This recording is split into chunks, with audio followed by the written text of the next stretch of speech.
What do you feel like you guys have just found offensively as a team these past few weeks? Just different ways to win games. That's what it's going to take. We got to take care of the ball.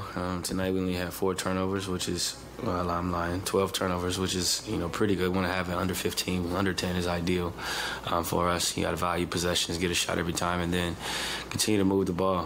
When you get stops, it's easier to score in transition, but it's easier to generate threes because the defense is kind of on the move and players get lost. So I think historically we've done a better job of getting stops, getting out and running, than in the half court. More crisp execution, playing in and out, and figuring out how to get the ball to the weak side when nothing's there on the first side. Yeah, we talked a few times about that Lakers game and how your role has shifted a little bit since then. See that. And, just what's it been like for you just figuring out just where to find your shots within the offense now that you're just doing different things and playing at different spots? I can play a lot of different ways. I've been playing this game for a long time, so I just kind of figure out, what it takes for us to be most successful. Shooting threes, running the pick and roll, being in the corner, being a shape-up guy, scoring in transition or not scoring. I can do whatever it takes, for us to win. And right now it's just about playing efficient basketball, taking care of the ball, making sure we're getting quality shots every time, making sure everybody feels involved. And then when it's time to take and make big shots, then I'll do that. And what's it been like just seeing just how much more comfortable Herb has been looking on the offensive end, finding his shots and just being a bigger contributor on that end? Yeah, tonight he was 7 for 7. He hit a big 3 down the stretch, finished well around the basket. Obviously the defense is there every night. He got a great stop on quickly down the stretch of that game. But he's definitely settling in. The work is starting to catch up, and you're starting to see the results consistently. Just going back to Christian's question about Trey, just where have you seen the most growth from him just from the beginning of the year to now? I think he's just more comfortable. Obviously, he wasn't playing 40 minutes to start the season, so that changes things when you're out there longer, when you start and you consistently feel like you're involved in the game. You're not coming out as fast. It's easier to settle in to a role.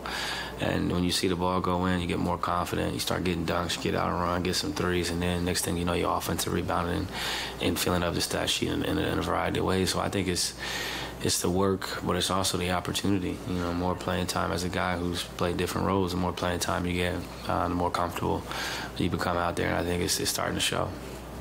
As a president of the Players Union and a vet in this league, you're someone who understands the business of basketball a lot. How important is it for an organization to have the success that y'all have had in terms of drafting with regards to Trey and Herb, and not only the success, but they're able to contribute as early as they have in big moments?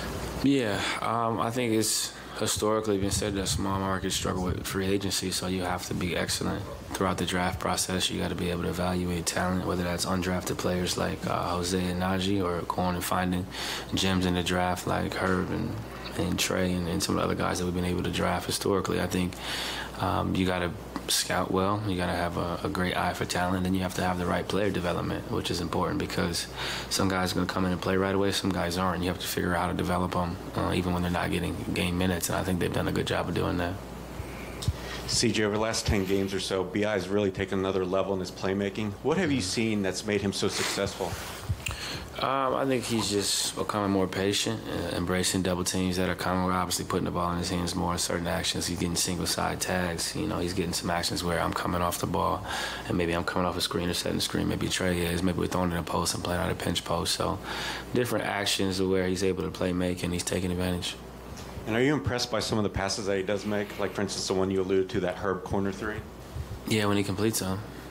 Are you talking about the one he threw out of bounds? He makes some excellent passes. That one was crazy, but he's a good passer. He's smart, and he knows how to manipulate the defense and kind of look off the helper. Do you need BI to play at this level to be, just that, for your offense to be that much better coming up in the play-in or playoffs, whatever you guys face first? It's a night-to-night basis. Like tonight, he shot the ball 15 times. And we were able to still win because everybody felt like they were involved. Big fella got some touches. Trey got it going.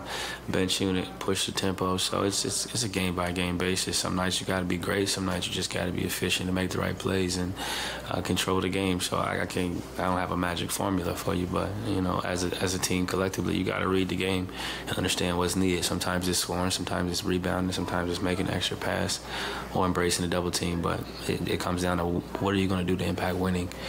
And when you do that, then we have success. Thanks, CJ.